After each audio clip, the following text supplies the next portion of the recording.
Are you ready?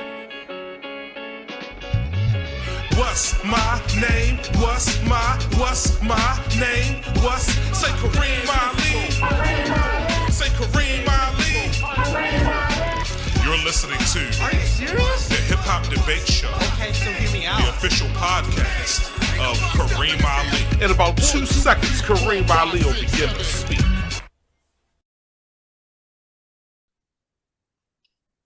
Come on, okay.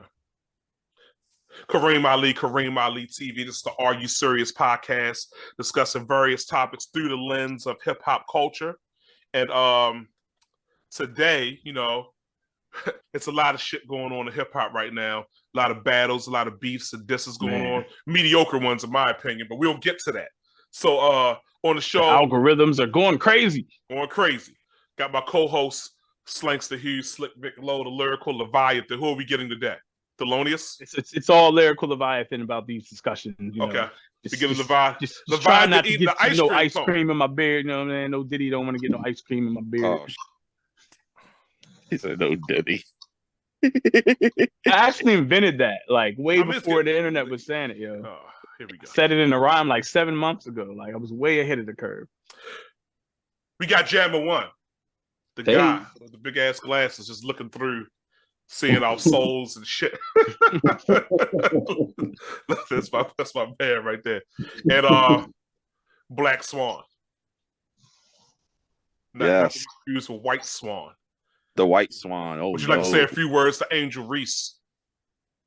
Hey, Angel. Hey, yo. Random sound in the building. She don't want you, bro. She don't want you. Love of my life, man. Don't do that to me, man. So continuing our conversation, Kendrick Lamar, again, every decade he comes out, just disses a whole bunch of people, turns the hip hop community on side his head. J. Cole responded to him. J. Cole apologized. Kendrick Lamar said that he said, fuck the big three, it's just Big Me. And in that same diss, he also was referring to the boy Arbery, Drizzy Drake, who at least one person on the show vehemently is disgusted by. but Drake or Drake's ghostwriters or AI, we don't know, came back and he dissed a host of people, Kendrick Lamar, Rick Ross being one of them. What do you think of Drake's return diss? Dope or nope? I'll go with you, Jay Swan. Man, yesterday when I was in the car scrolling through Instagram, someone was like, yo, check out this new Drake diss. I was like, I'll check it out. I was like, is this Aubrey? This Drake? He dropping this shit? He saying all of this? The Kendrick? K-Dot? Oh, he went complete Super Saiyan on these niggas. He went Super Saiyan. Super Saiyan you don't think that's a reach Plastic Man? Super Saiyan though? And I don't even like that Dragon Ball shit. I don't even fuck with that shit at all. It's corny to me. But I know what Super Saiyan means. We're gonna have a conversation about the Dragon Ball. We don't even need to. It's not my thing. But this man said, he was really dropping heat on Future, Rick Ross, Metro Boomin. He was like, nigga, just go play with those drums, yo. You're not a rapper. I was like, oh my God. He was really going in. What did he say to Kendrick? He said, responding to the Mike Jack line. Responding to Prince out there.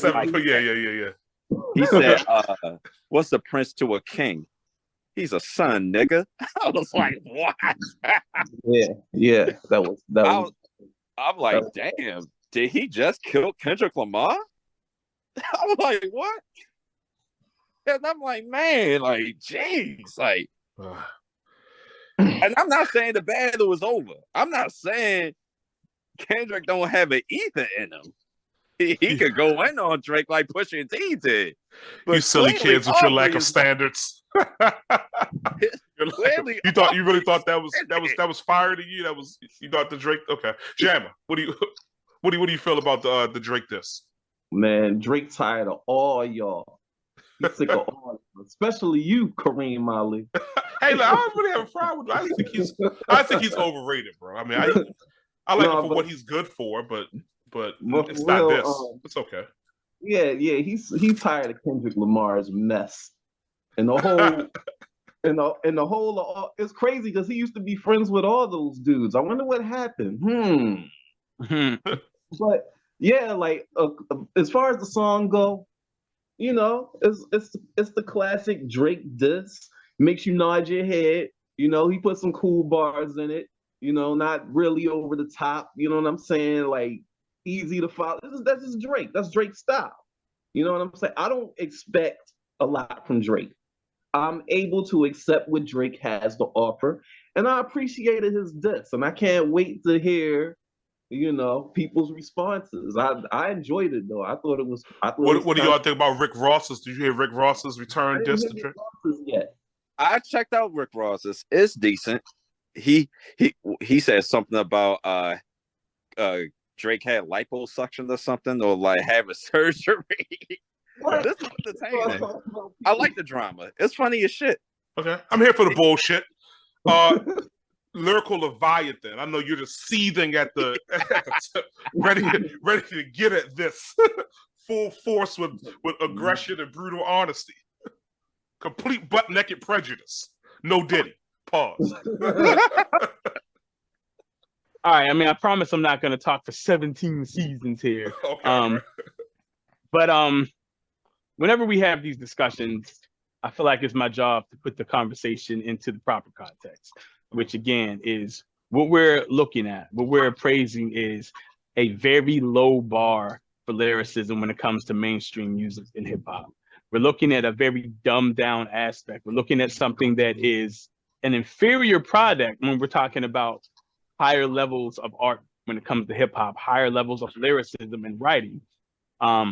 So it was average. It was brutally average. Even Kendrick's verse that started all of this was solid, but it wasn't like really amazing Kendrick, and it definitely wasn't like higher tier lyricism. And so trying to draw him out. I felt like he was just trying to draw him out. Yeah, it was a setup.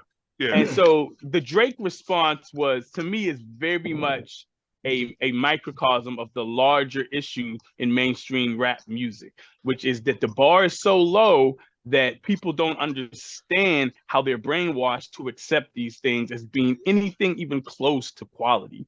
The Drake song, this is what he did. He said a bunch of stuff. It was very clear. It was very evident. All the references he made, the little Whitney Houston tie-in, the drop and give me 50, talking about his baby mother. All of these things were very clear. He said a bunch of stuff, but he didn't say it well. It wasn't well written. It wasn't well constructed. The composition of the writing was very poor. Only at the very end, about the last half of the last verse, did he say some things in a way that was solid. But most of it was him just talking shit. You could have just played the dozens. You could have just packed them. If you're going to rap and say you're the best, you got to rap at an actual quality level. You got to actually do your work. He didn't show his work. He just said a bunch of shit. Said the answer is 756. So you looked in the back of the book and get that? Where's the math? He didn't actually put any quality writing into the lyricism. It's very basic. And so you can't come out talking about, oh, I'm about to kill him, and you just say what you're going to do. You got to actually show the actual art form, the actual lyricism of how you're doing it. He didn't do that. I could break it down very succinct, like rhyming the easy words, barely rhyming some of the words, rhyming some of the same words with the same words just to get the line off. Like, it's very lazy. Like, it is indicative of what gets accepted as quality lyricism now. The abuse of slant rhyme. Like, it's rhyming. You're supposed to fucking rhyme. Like, he barely put the effort in. At this point, I don't think he's capable of rhyming at that level. There was a time where he showed the promise to really rhyme at a high level. That was like 7 to 10 years ago. I don't know if he's capable of that no more, because he himself and his art form, his process has been dumbed down. He makes pop songs at this point. Like, you're only as good as you are at the moment. It's target music. Very weak. And so I actually think he wrote it. I think he probably wrote it, or at least most of it himself, because of the low level of the writing. I think he probably did write this one himself, but it's average. It's below average to almost maybe sort of average towards the end, but it's very much below average for most of it. It's not that good. And I think, again, the larger issue at hand, People who look at that and say, this was good, this is amazing, especially if you're an artist, to me, it's indicative of just the low quality of inferior art that you yourself are capable of producing if you can appraise that and say that it's high level. Because it's not good. It's not fucking good. It's just not. Like Meatwad said in the live action episode of Aqua Teen Hunger Force when T-Pain was playing Meatwad, ironically, and he read Shake's script, said, yeah, you said a lot, but it's not good. It's not good. Okay. Wow. I mean, I think it was weak. Average is being a little generous. I guess average could be for this day and age, but the standards are so low that, like we always say, if we lower the goal to 8 feet and everybody could dunk, then what's a dunk? It's not impressive. All windmills and 360s. Yeah. Not that impressive. Like I listened to it several times, and it just kind of went by. It was no haymakers thrown. It was a couple lines in there that was cool. You were more in shock that, okay, he said that about this person, but it wasn't skillfully done, you know. But I think the problem is a lot of times we compare what's going on now to the best of a previous far gone era. I mean, we look at everything through the lens of Hit 'Em Up and Second Round Knockout and Song Ether and songs of that nature, The Bitch in You. None of these are that. Right. I mean, even Ether or Hit 'Em Up wasn't the most complex, constructed writing, but it still had the basic tenets of a quality. You felt every line that hit you. Every line was like a good jab, bam, bam, followed up with a right hand. This shit was just like, you know, we walked around the ring a little bit. What'd you say?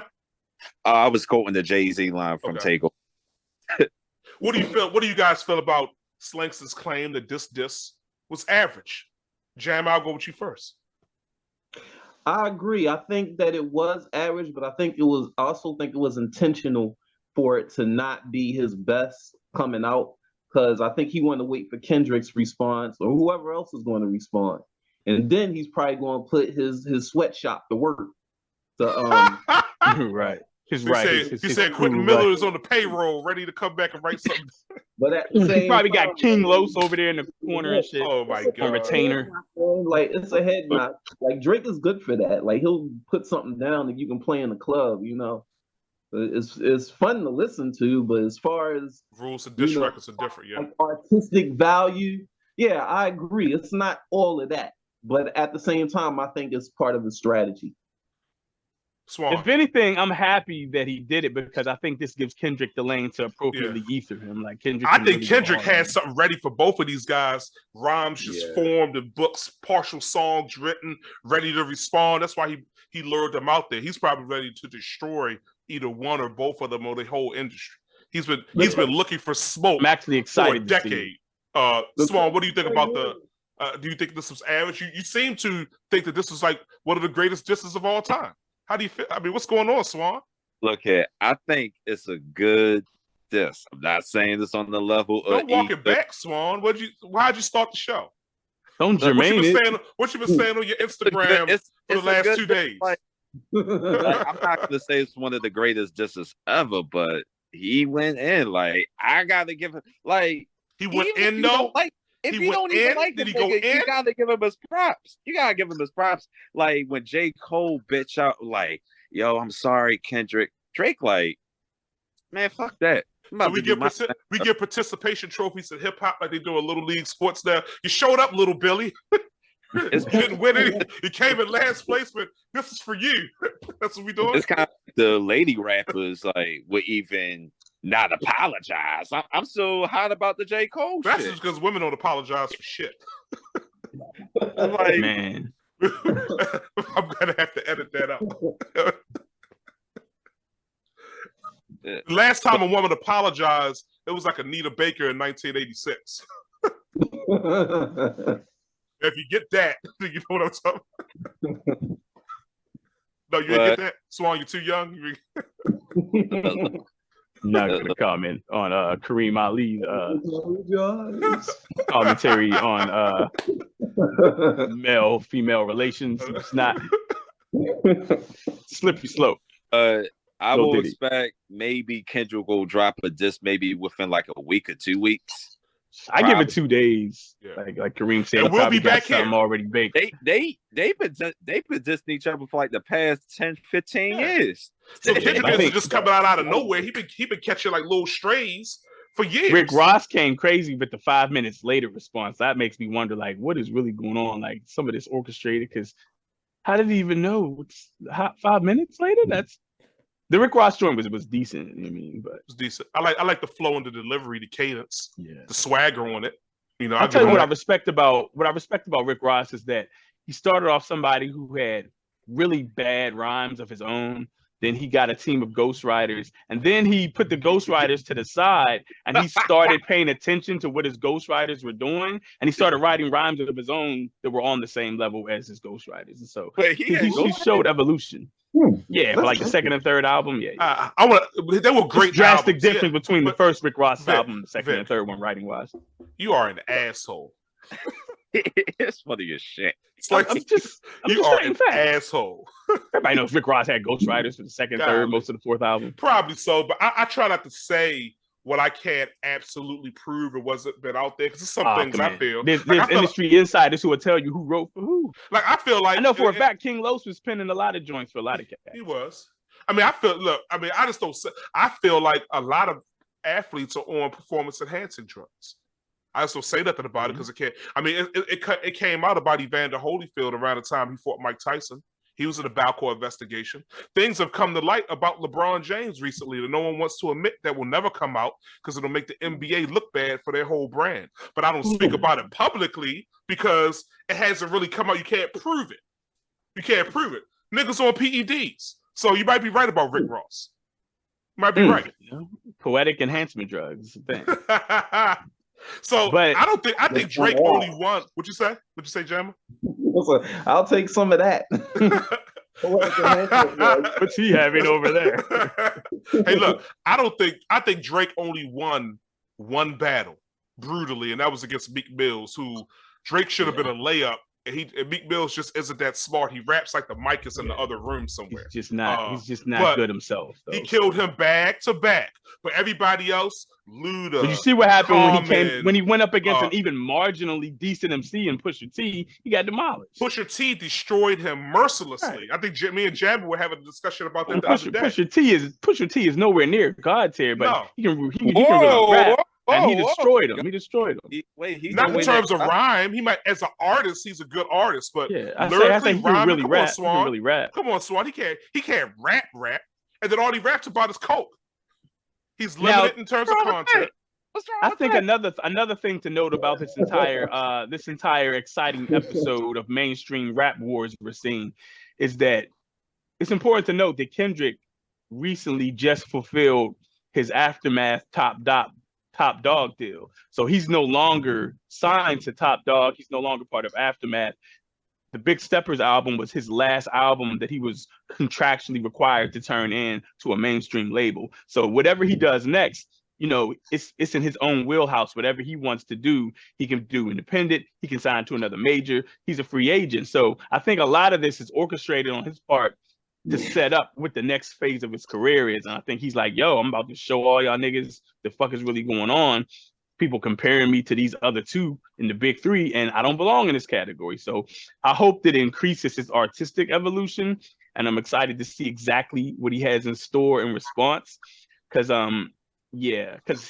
he's on a different level than his so-called mainstream contemporaries, and I hope that he really puts that forward with his creative output going forward. And I can't help but think, like, could you imagine, like, if someone had gave KRS these type of open targets during the heyday of BDP going against the Juice Crew? Like, insane. Like, I'm very curious what Chris Parker's commentary on this is, because this looks crazy. What'd you say, Jamma?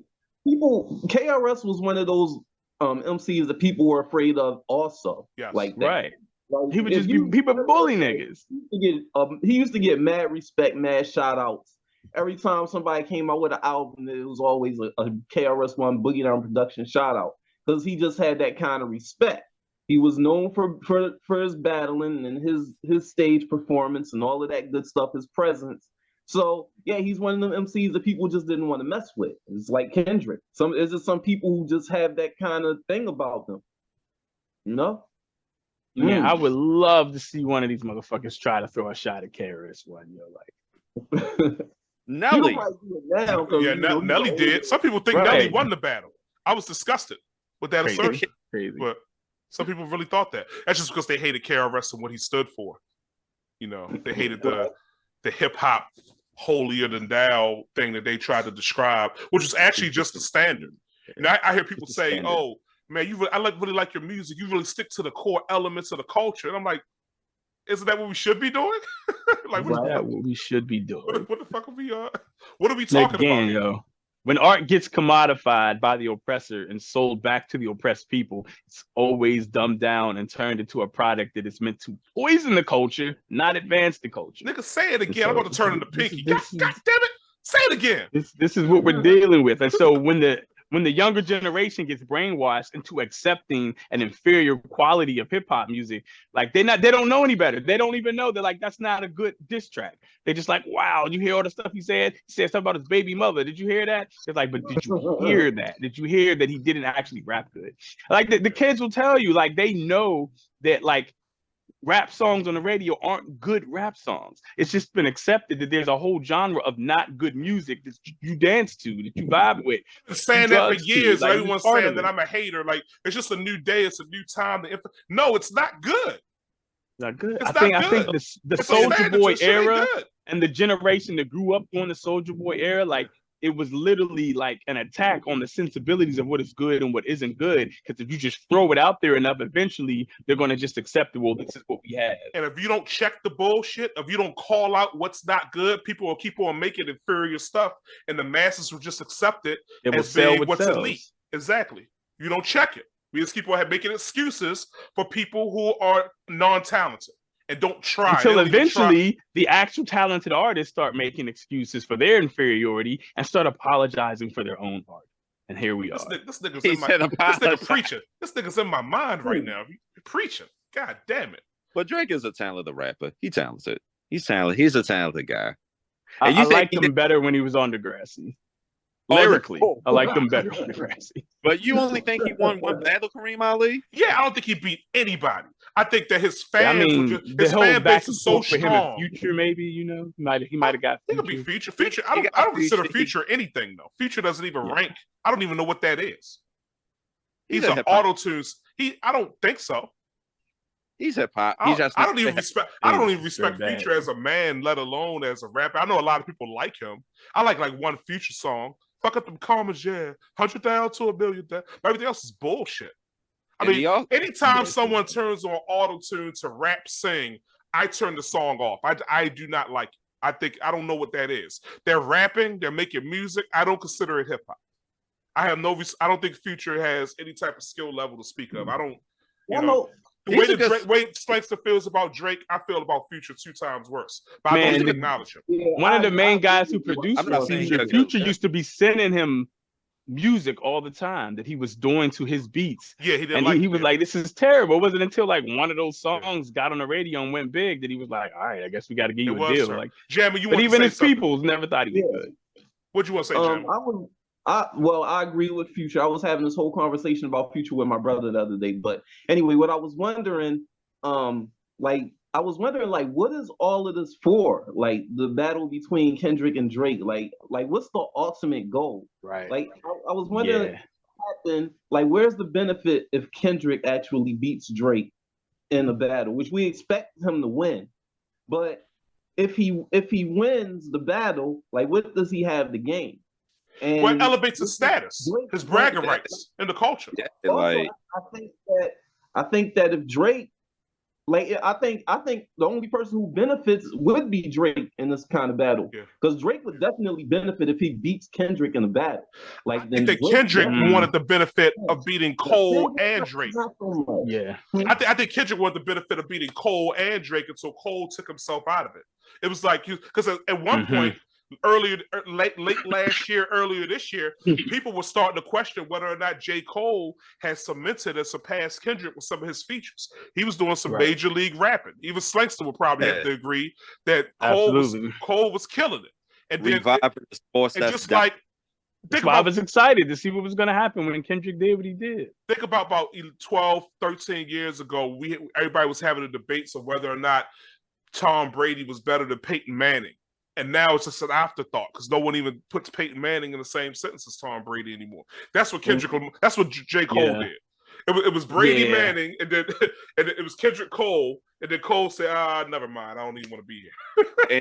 I mean, I think for some reason people, want to put Blake Bortles, aka Drake, into the conversation, but Like Bortles? Oh my goodness, that's not nice. Bortles. But I agree with Kareem in that I think Kendrick did want the advantage of being able to say he took them both out.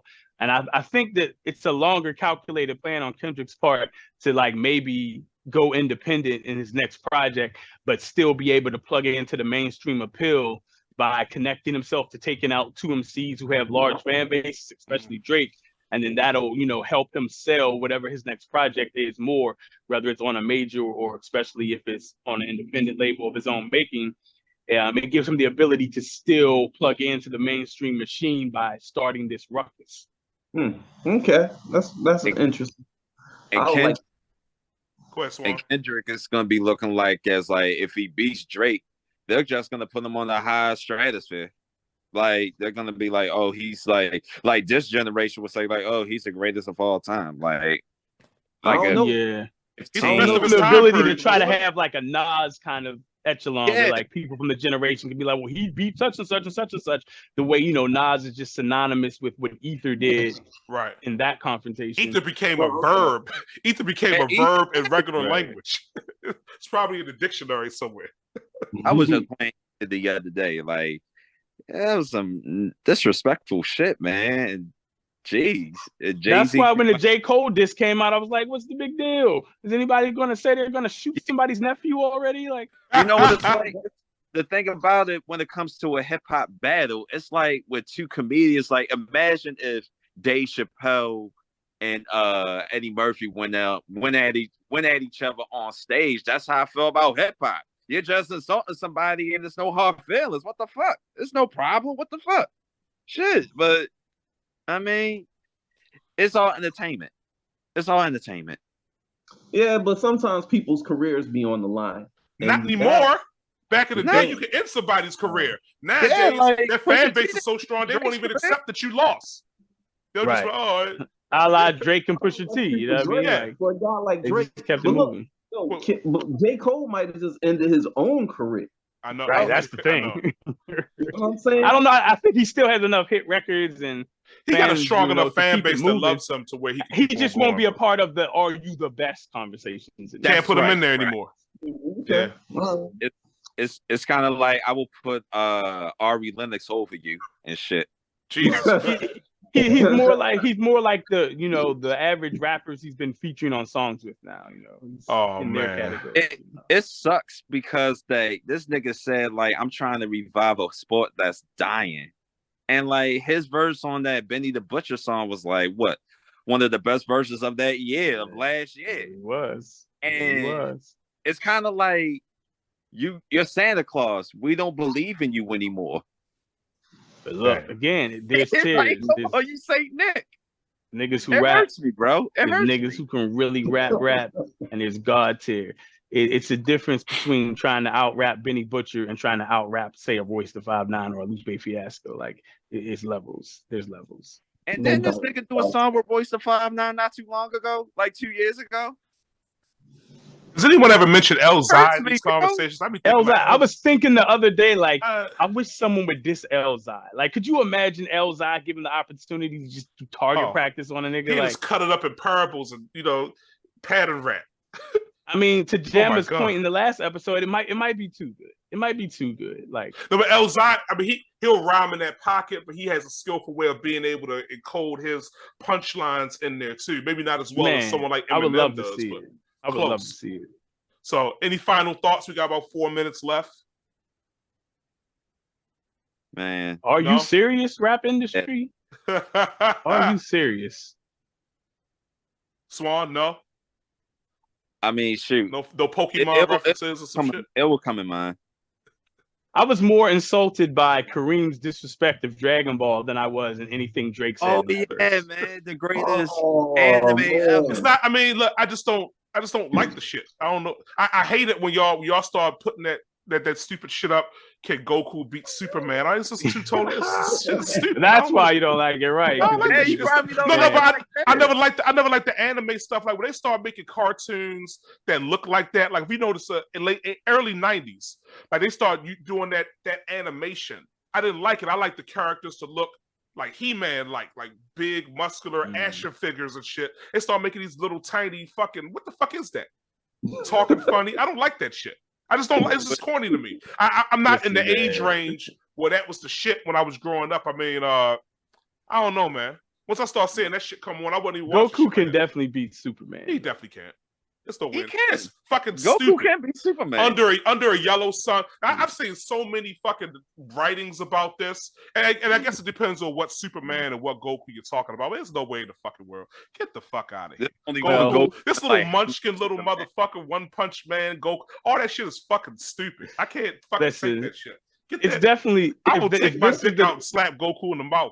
No dick. Goku's not even the strongest nigga in your universe. I don't give a fuck about none of that shit. That shit don't even keep that shit in keep that shit in the corny universe. Keep that shit in the corny universe and stay out of the real superhero universe. I don't want to hear that shit. If this is the discussion that can close an episode, is absolutely proof that none of us are about to shoot anybody. Oh, these niggas want to shoot me out. These niggas want to take me out. There's no way we're about to shoot anybody because we're talking about Dragon Ball Z and superheroes. No. We're definitely not the podcast that's going to roll up on a drive-by. Imagine if Rogue touched Superman. Oh, he done.